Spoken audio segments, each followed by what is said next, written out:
That breaking news comes to us tonight from Minneapolis, where protesters are right now clashing with police for a second straight night. These are live pictures as demonstrators protest the death of Houston native George Floyd, who died at the hands of Minneapolis police officers. A large fire is burning right now near that protest. NBC News reporting tear gas is being used as that clash continues near the police station.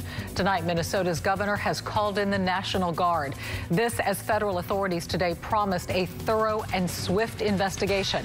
Channel 2's Keith Garvin is tracking the latest from our newsroom tonight. Keith? Dominic, Chris, troubling images out of Minneapolis tonight as the situation there has grown more and more tense since George Floyd's death on Memorial Day. The federal government is taking unprecedented steps as it proceeds with the case and tries to calm the community.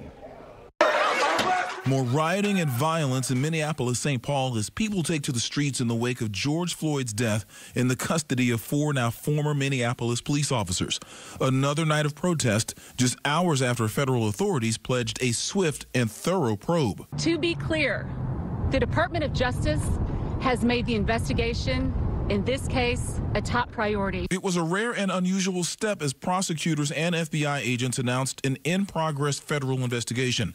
They called Floyd's death a, quote, disturbing loss of life and offered condolences to Floyd's family. I assure you that if the person who had committed the act, and I do not condone or respect the act done by the police officer to Mr. Floyd, that was excessive and that was wrong.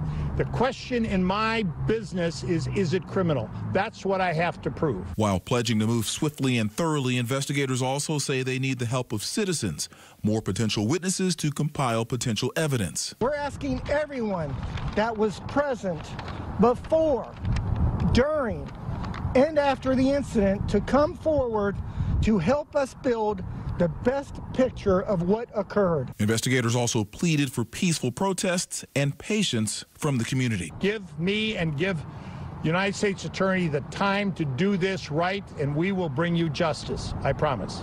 The U.S. Attorney in Minneapolis says the federal investigation will determine whether actions of the former officers violated any federal criminal laws, and that would include any civil rights violations. All four officers, as we know, were fired shortly after the video of the encounter spread on social media. Live in the newsroom, Keith Garvin, KPRC Channel 2 News. Dominique, back to you. Thank you.